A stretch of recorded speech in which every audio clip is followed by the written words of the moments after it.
I think those are my most productive days. Really moved from a totally unhealthy diet to a very, very healthy diet. So we've got to look at technology as a tool.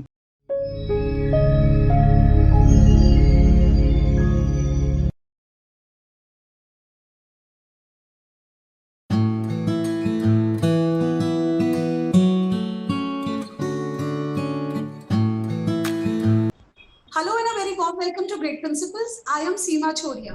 We have a very, very special guest today on our show who, in spite of having reached to the epitome of success, has kept himself grounded with a strong conviction that learning is a lifelong process. Therefore, it's not surprising that in spite of running 3 schools in 3 different cities, he has kept his designation as Chief Learner and Director of Delhi Public Schools in Varanasi, Nashik, and Lava, Nagpur. Mr. Siddharth Rajgarhia did his master's degree from the University of Strathclyde in Business Management and has also done specialized courses on leading schools and leading people from Harvard Business School online. Being a strong believer and advocate for the development of emotional, social, and ethical intelligence in children, he completed the C Learning course from Emory University in order to equip himself with the tools he needs as an educator to foster the development of his students and himself.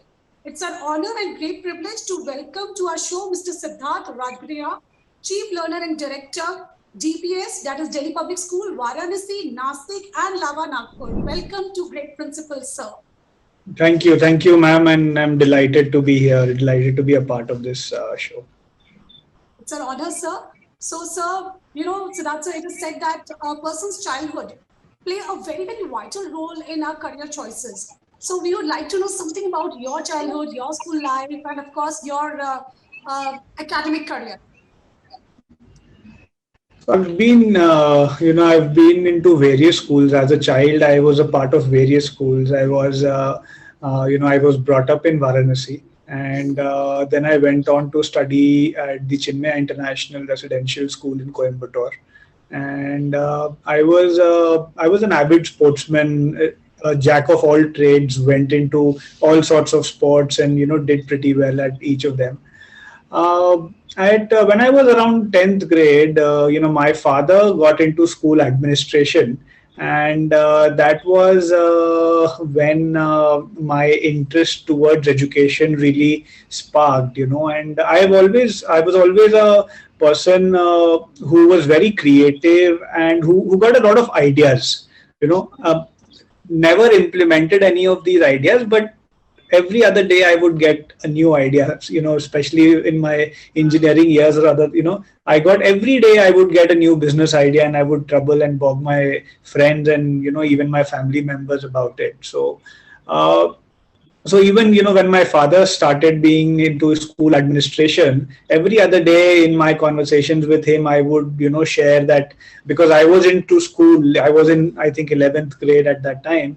I would always share with him that, why don't you do this? Why don't you try this out? And, I would give him those ideas, but all in vain. He always, he always shared with me that this is not practical and this is not applicable. And I think somewhere that urge really made me look at, being a school leader and implementing some of those stupid or creative ideas, whatever you could say. And when I actually got into school administration, I realized that how some of them were so naive and unthoughtful, and but yes, that is where the seed was planted, and that is how I got into school education. All right. So we have a very creative and a sports person here who has bringing out some new innovations in education. Right, absolutely. That is my. I would absolutely coin that, and I would. That's my area of interest totally. So it's great to know your early days, sir. So now, given the scenario of COVID, it's a time of uncertainty, stress, staying at home and adjusting to the home environment, sir. So during this time, what strength have you found in yourself? So Seema ma'am, I felt, that, this is the the early days of the COVID were really troubling, because there was a very thin line between professional work and the house front, and everything was operating from the house, and there was no bifurcation between the two, right? So if you're sitting at home, and if I'm doing my office work, but if my child is there and he or she needs help, then I'm attending that in between those, or maybe ending the office work beforehand to attend to that. So I think that was a very, very thin line that was there in the beginning, in the first few months of the COVID when the pandemic hit. But I think all of us have really emerged out of that. I've found, like, for me, I think I've found that on the days when I have a fixed schedule, when I have a fixed plan, and I know that, okay, what am I looking for the next couple of days, I think those are my most productive days. And on the days when I have a flexible schedule, sometimes I love those days, because then I get to read a lot, and I get to explore the content areas which I am eager to learn more about. But sometimes there are often those days as well when they're not planned enough. I sometimes tend to waste those days. So or maybe do not utilize that time as fruitful as I might have utilized if it was totally packed. So I have really seen that planning your day well, and especially using the technology to plan your day well, has been very, very fruitful for me. Especially, and also throughout the pandemic, I would say I've really utilized the power of meditation, mindfulness. I'm a avid practitioner of mindfulness. I sit down for an half an hour, 1 hour meditation. I try and sit down for a half an hour, 1 hour meditation every day, and I found that has brought in a lot of calmness to me. That has brought in a lot of straightforward thinking in these turbulent times for me.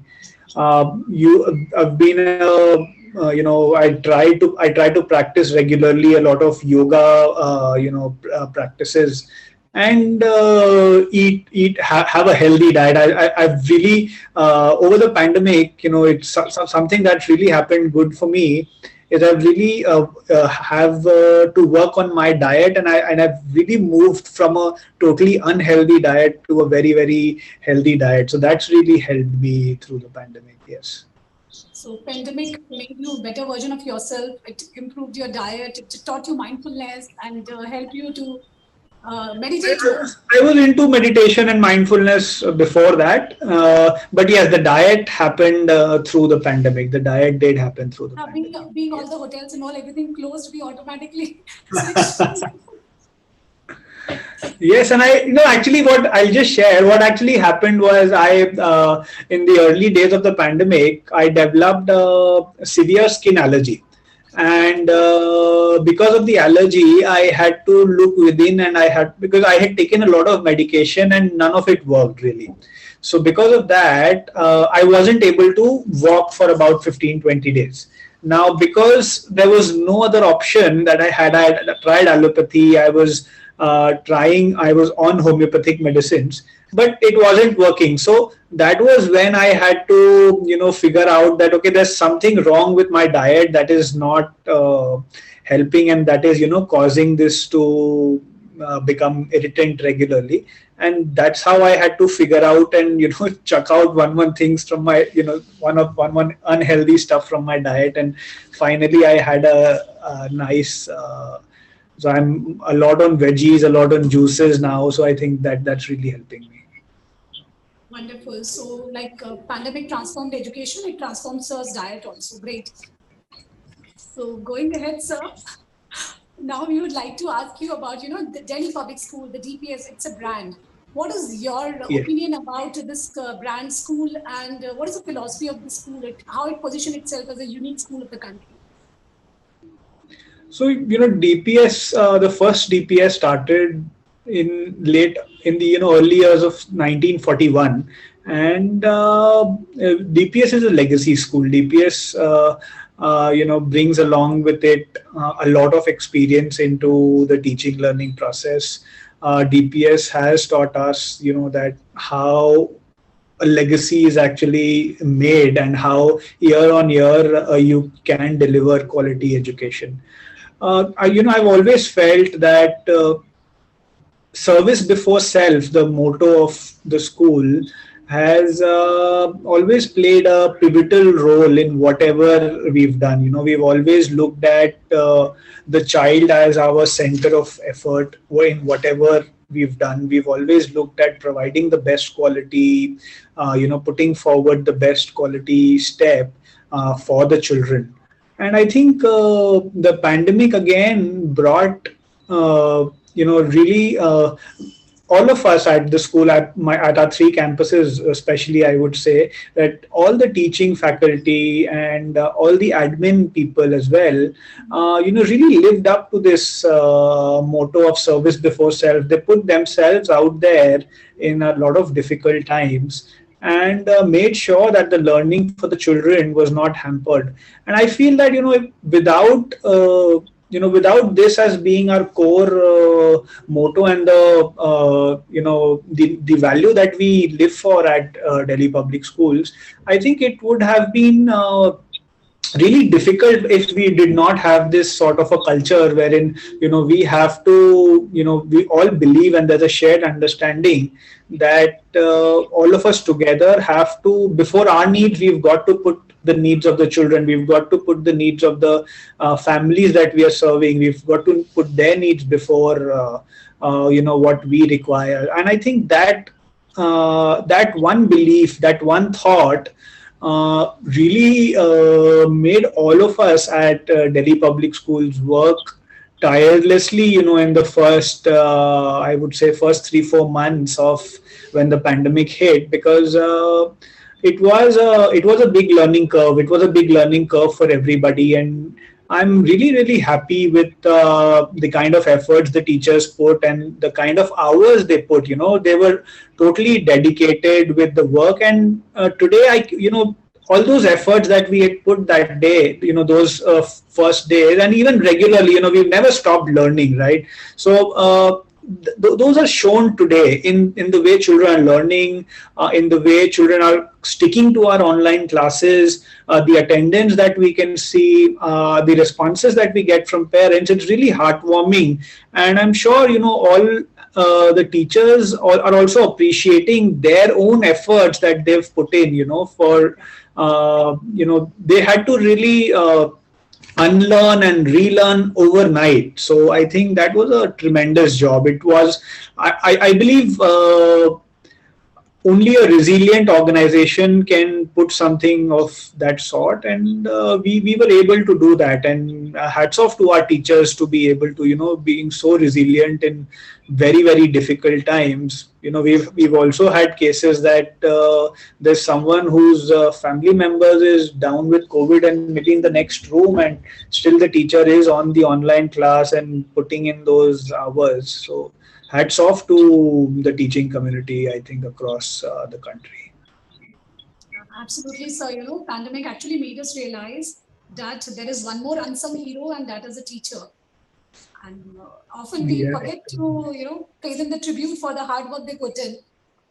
Right. And the pandemic really opened up the entire classroom was in front of everybody. So the teacher had to really reinvent himself, because they were never YouTubers, or they were never people who could make videos. They were never taught that skill, right? They had to learn that skill. And yes, so it was a very challenging time in the beginning.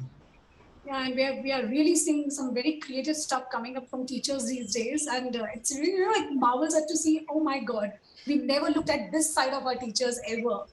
So likewise, technology has given that edge to teachers today. I would like to ask you here that if we, have a focus on technology in school curriculum, how can we build the next generation of future entrepreneurs of the country? So I would say, Seemaji, that the focus shouldn't be on technology. The focus shouldn't be on technology.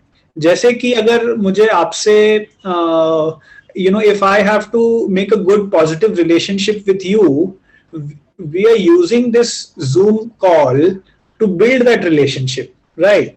But to make that relationship, this Zoom technology is only an enabler, right? But the way we communicate with each other, the conversations we have, the experiences we share, that is what will actually make our relationship go in a positive direction, right? So that is the difference. That is the exact difference. So we've got to look at technology as a tool and just as a tool, right? We cannot look that, okay, technology will take the learning forward. No, it cannot. Technology is only as good as the teacher who's handling the technology. Like a car is only as good as the driver, right? If you put in a lame driver behind a car, he is going to go and crash the car. So technology is very important, very relevant in these times, but we have to keep in mind that it is not the hero in the classroom. The hero in the classroom is the teacher, and the technology is only a toolbox that this hero is carrying, which is enabling him to make sure that we are having better learning for the students. Now, what is actually going to, how technology is actually going to enhance the entrepreneurial skills of the students is, now with the use of technology, what is possible is we can reach out to every learner. Earlier, when we had, say, 35, 36 children or maybe 40 children in a classroom, it was possible, but it was difficult that the teacher kept track of, okay, every child. That, okay, what was every child doing? Where is that child in this learning journey? If I'm teaching long division method, वो बच्चा कहाँ पर है उस journey में? And where is Arnav doing? Where is Yamini doing? What is Sarika doing? So it was very difficult for the teacher to keep track of every child. The teacher did have a track, but it was in his or her head, right? So, but it was very, very reasonable to miss out on one or two children who were not coming in front, जो पीछे छुप करके बैठे रहते थे, wouldn't submit their notebooks in time. It was very possible that the teacher would miss out on those things. Now, with good use, effective use of technology, it is not possible that the teacher misses out, because now technology is helping us in the documentation process. If you are using the data that a lot of these applications like Desmos or GeoGebra, a lot of these applications, when they give the data, or maybe Kahoot, there are various tools, right? So a lot of these tools, the way they give data to the teacher really tells the teacher, okay, these two children in your class are not performing, or this particular area of long division, no child has understood. Every child can understand 2-number division, but no child has understood 4-number division, right? So that sort of data is now relevant and available at a fingertip, right? So that is available for the teacher. So now the teacher, while taking a class, can just open that data and see the graphical analysis of that, and then use that analysis to cater to the needs of the students. Now, what technology has also done is allowed us to differentiate lessons. So, for example, if I am teaching fractions, okay, and I see that, okay, Arnav is lacking behind, right? And I know with my prior knowledge about Arnav that, okay, Arnav is interested in boxing, or Arnav is interested in cricket. So now, to pull Arnav up, I will give him a slightly different content than the rest of the students by giving him a question of fractions which is linked with cricket, which will talk about Sachin Tendulkar or MS Dhoni or Virat Kohli. Right. So then Arnav is more eager to learn, to stick, come and put in more effort to learn that content or apply his mind to that content. So that is how technology is really enabling us as teachers to bring about this change and make sure that we touch every child. Plus, technology is also allowing us to given a lot of creativity in the classroom. So just I'll share with you. I think this was possible earlier as well, when we could, it's all about the way we question, right? So the kind of questions we pose, I think it is that is how it really helps them develop that entrepreneurial mindset, right? So maybe, putting up a question like, so maybe in an SST class, putting up a question like, if they're talking about Mohenjo-daro, or those sort of areas, and say if say Arvind Kejriwal was the administrator at that time, how would he solve that issue? So that's a very creative thought process. That's a very creative question. That is a situation that never existed, right? So it's really important to ask these sort of questions to children, because when children will be adults, when children will get into their work life, they will have situations which do not exist today. They will have the problem of climate change, which we don't know how to solve. So they will need to solve those problems in order to survive, in order to be, a sustainable community. So we need to give them those problems which have not been solved, so that they develop that creative mindset of thought, thinking to solve these problems. And, that in turn will give them this mindset of getting into entrepreneurship and thinking big and thinking on their own. Absolutely, sir. Technology is definitely an enabler, and it is never going to replace a teacher. It will make work simpler, easier, and more efficient for teacher, and help in boosting the creative thinking of our children. Absolutely.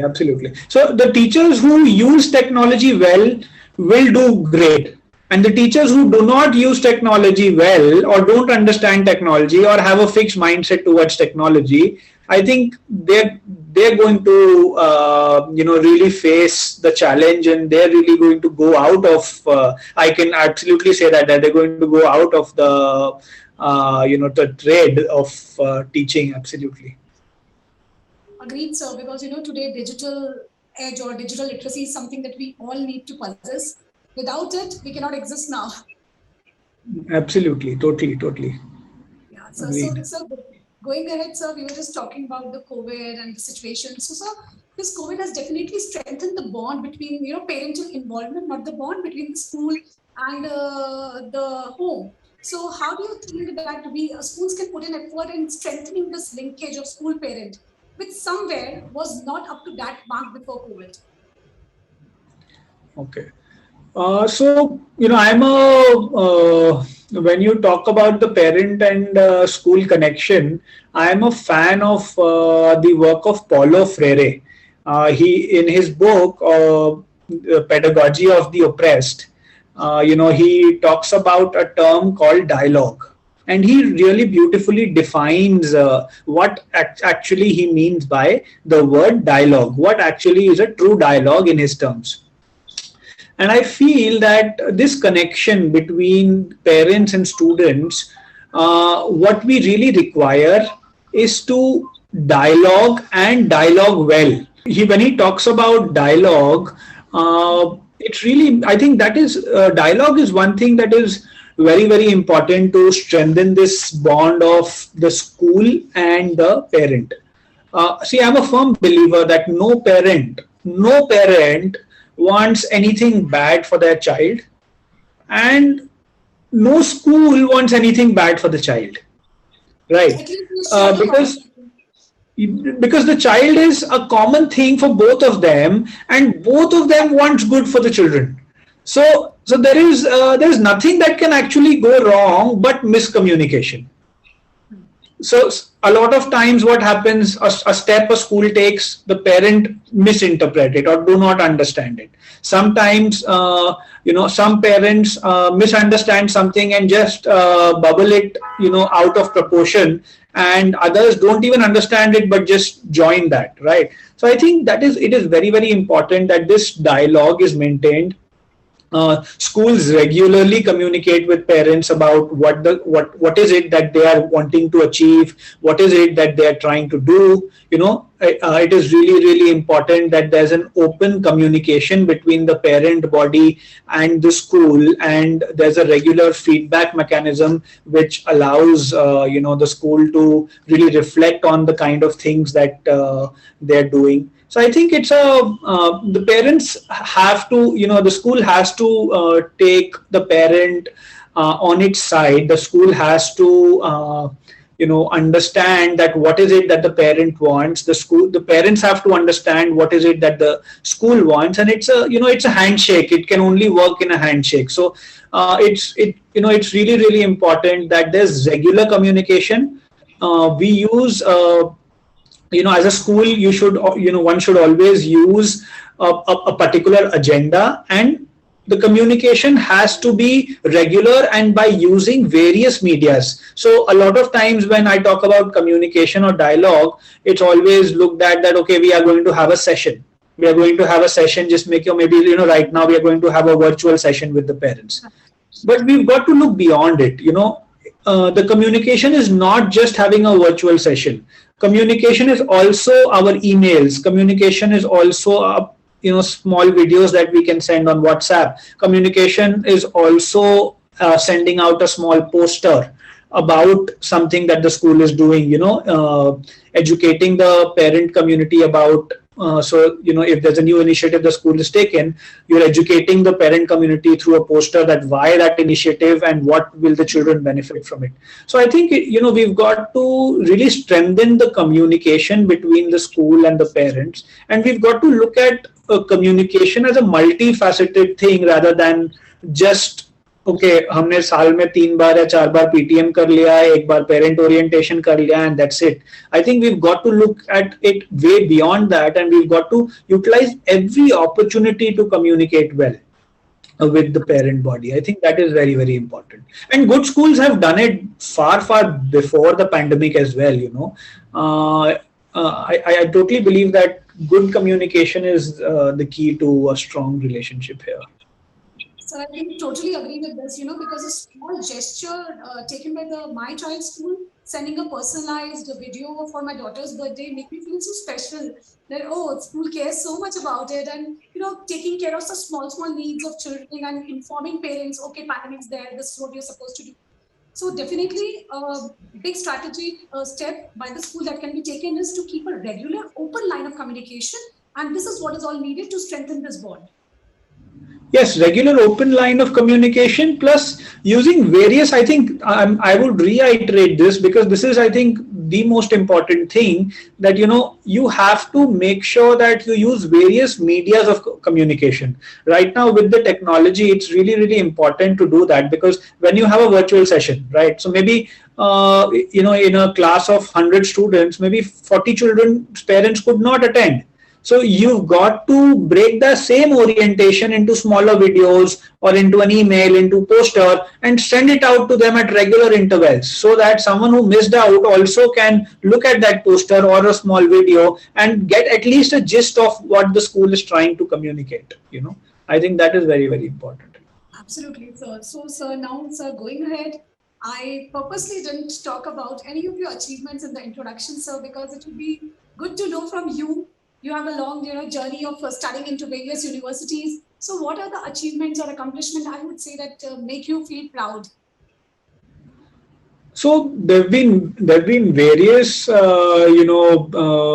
recognitions, but if you would say that, okay, what is one of them that would make me really proud of what I am today, I would say that when I got into school administration, I was more of an administrator. I never got into academics into such detail. And over the years, I felt that I did not get a lot of my answers. When I was struggling with improving the quality of education in the school, I always failed to get my answers. Okay, that this should be done, and we always were look a step back, okay, at what needs to be done further, right?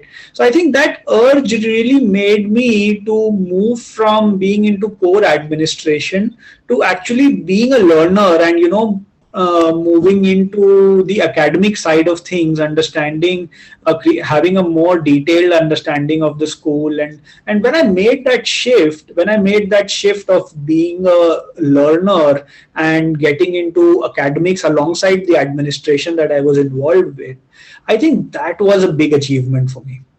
And today, I don't get excited by any third party recognitions, or any of that, because that's available in plenty today. But what really excites me, that at the end of the day, when I get to my bed, if I'm able to list out a couple of things that I learned today, I think that is what really tells me that, okay, I had a good day today, and I have a good peaceful sleep after that. So I think making sure that every day is a learning day for me, and every day I learn at least one thing that I did not know before. I think that is one accomplishment that I would love to have every day. It's so wonderful to know, keeping yourself so humble that you are always open for learning. And this is what you count every night also. So that is really something very different and unique about you, sir. People are like, I actually know a lot, and I can just transfer my learnings and transfer my knowledge. But knowing someone who believes in attaining knowledge and learning more is something really special for me. Yeah, I think it is important. I think somewhere we've really misunderstood what is the purpose of schooling, what is the purpose of education as well. So I am a core believer that if I've asked a lot of parents this question, that why do you send your children to school? क्यों भेजते हो आप school? And most of the parents have replied to this by saying that क्योंकि सब भेजते हैं इसलिए मैं भी भेजता हूँ. So I think it's time that we really rethink कि हम क्यों भेज रहे हैं? Why are we sending our children to school? And I think it is this a trait of lifelong learning. I think this is the most important trait that school needs to develop in every child because once you have this trait, there's no time in your lifetime that you will really feel bogged down on. You will always, any situation, you will know how to get around it. You might have to struggle a bit, and struggle is really, really important for the learning to happen. So you will definitely have to struggle, but you will eventually find a way around it, and that is what growth mindset is all about. So yes. Yeah, so very rightly said. And today I truly understood why you call yourself a chief learner. So, sir, on this note, we reached to the very interesting segment of the show, which is called Rapid Fire Round. You have to answer in one word only. Right? So here goes the first question. Describe your leadership style in one word. So I'm a fan of this author Keith Farazi, and I would definitely love to lead without authority, and I think that is a leadership style that I would love to imbibe. All right. How many years of teaching experience should a principal have? I would, I would say so.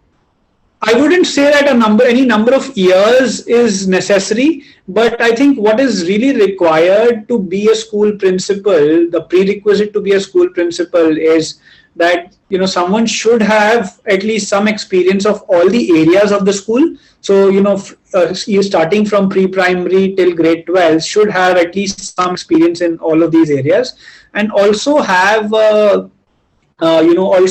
some managerial roles within the school. So maybe like an head of department or a coordinator or an activities in charge. So definitely these small little managerial roles really, make you move towards that principal role. Plus, I think the attitude the attitude is key here. For me, I think the attitude is key in a principal, because if someone is a go-getter and is always with a school principal needs to be a positive person. You cannot have, you cannot be using a no, this cannot be done in every sentence that you use. So I think the attitude and some experience. I wouldn't say a number of years, because you can have someone 30 years experience into teaching but still cannot become a good principal, and you can have someone just 3 years into teaching and can be a great principal. So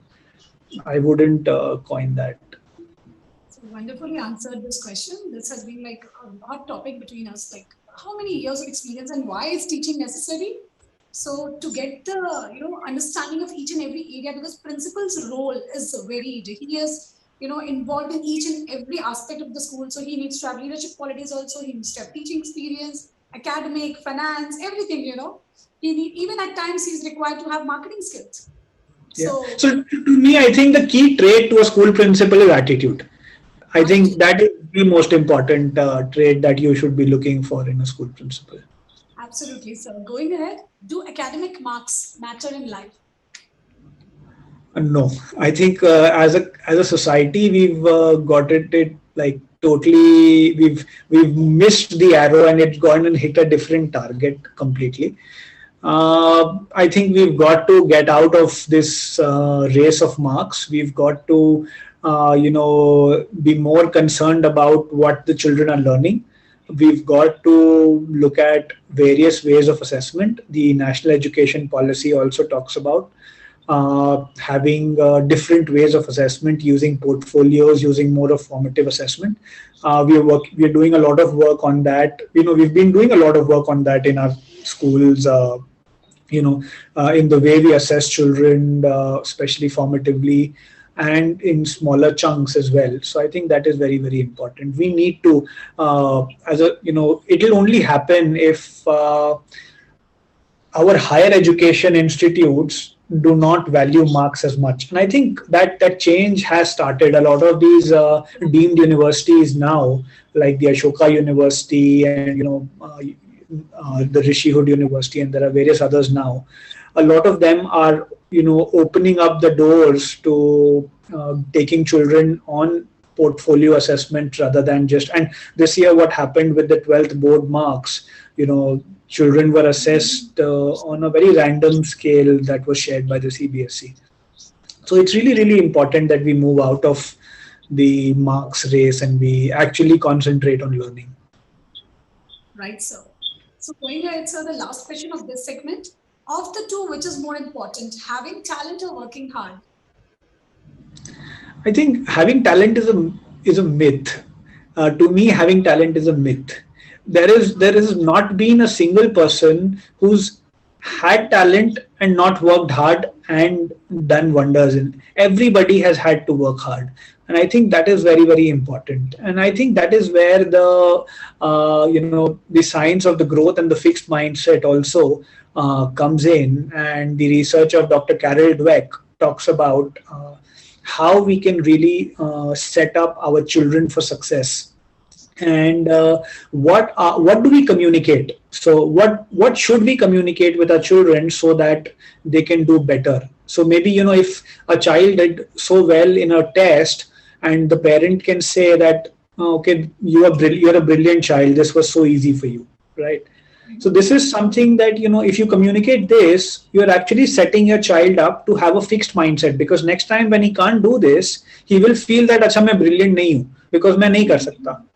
Rather, if the child was able to do the test flawlessly and the parent comes and communicates to the child, so this was so easy for you, I think we should find something more challenging for you.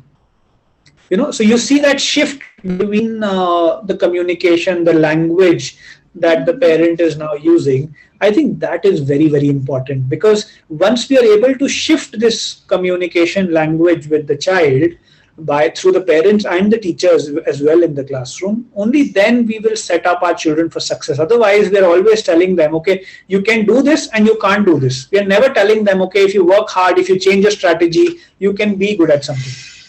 right? So I think that is really important.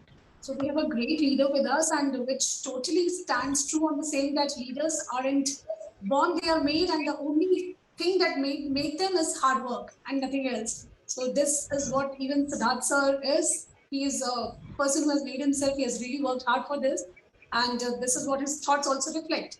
So, sir, we have known you on the professional front. You told us that you are a great you are a sports person, and also you do yoga and meditation. And still, sir, are there any hidden parts which we don't know that what you do when you're not working and what sports or hobbies you're involved and how do they help you? I love reading. I love reading, and cooking is also something that I really enjoy. So you can often, on a Sunday afternoon, I would definitely get into the kitchen sometimes and would love to prepare a meal. So yes, cooking is something that that really eases me off at times. So very versatile person we have here. He's very good at sports. He reads a lot. He cooks. He does yoga. He believes himself in keeping fit, and now he is even having a healthy diet plan. So, so this was about Siddharth sir's, the personal part. So now going ahead, sir, now we have reached to the last question of the show, which is also called the viewer's choice question. So this is like, sir, something we all know that teaching is a noble profession. But it is not uncommon to hear these days that schools are being run more like, a business. And this arguments hold true in case of many private schools across the country. And on the other hand, running schools like a business, won't it improve the quality of education by attracting better talent into the field and enable resources for better infrastructure? I mean, what is wrong if we call that, okay, I am a schoolpreneur and I am also doing a business? I mean, why is it called like business? School ko business bana diya. So here, you need to see that the word business here and the meaning with which it's being associated. The word business is a very neutral word. It doesn't say that अच्छा ये अच्छा है या खराब है. It's a word. मतलब उसको हमने एक negative word की तरह सोच लिया है. We've with business we've associated undue profiteering and a lot of those mindsets that have accompanied along with it, right? So I think we've got to not look at, when we say school ko business bana diya, we've got to not associate the word business to it, right? See, today why are people not going to government schools? Because the quality isn't there, right? So, and that's where the private schools come in. Okay, so now the private schools charge a fee. The private schools charge a fee, and because of that fee only they can provide that quality of education. If the private schools will not charge that fees, whatever philanthropy they do, whatever philanthropy is being done, it will never be sustainable. It cannot be sustainable. With the number of private schools we have and the way the private schools is supporting the education in India, no sort of philanthropy will be able to support the need that is there currently in the education space. So it's really important to understand that if we are wanting quality, we need to pay for that quality. I'll just give you an example. I visited a lot of schools in Australia, and I saw that the government there spends about 8 lakh rupees per child per year. And in India, I think, if I'm not mistaken, we spend at least, even the best of the a private school like ours charges 1/8 of that, and we try to give that sort of quality. So it is, if private schools were profiteering, education wouldn't be the same. I wouldn't say that there have not been wrong instances in the private education industry. There have been, but that has been very, very limited. You cannot paint the whole town red because of maybe one house that did not do well, right? So we need to, and I think that's really important, because the work that the private education space is doing right now, I think it is unchallengeable, especially in the Indian scenario right now. And if the private schools weren't there, and there would be a big gap, and it would be very difficult to fill that gap. So we cannot really call it business. Maybe some other word could be is needed there, because the word business is really looked at in a very negative sort of a way. Absolutely. So, business is associated with profits, with money, ultimately. And that is why we call it as a negative word. But, why should youth be attracted to this? They can easily do any corporate jobs or start their own something. Why should they come into schools if there is no earnings? Ultimately, we all have to survive.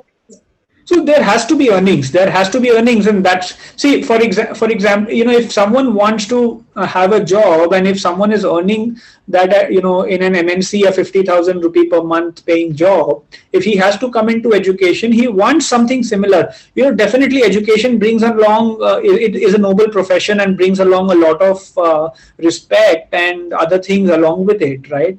But for his household to run, and for us to attract that kind of a talent, because we have to provide quality education to children, we need to give him a similar kind of a pay scale. And for that, it's, parents need to pay that money. Otherwise, if private schools wouldn't give that quality, no parent would come to private schools. We would go to government schools, right? And we're not in government schools because we know, everybody knows what's the situation and why people come to private schools, right? So I think that is really important. We can't judge everything with the same screen.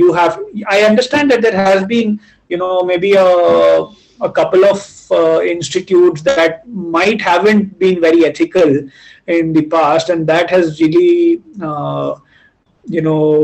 had the effect on everybody else. So I think that's really important, that you've got to look at everybody with a different screen, and you cannot have the same glasses for everybody. Right, sir.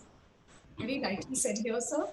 So, sir, on this note, we would end the session here. It was really wonderful to have you, to share knowledge with you, to understand your vision, and also we got to know what it takes to be a great leader. So we are very privileged today here to have Mr. Siddharth Rajgarhia with us, and I'm sure my viewers are going to get a lot of insights from this session.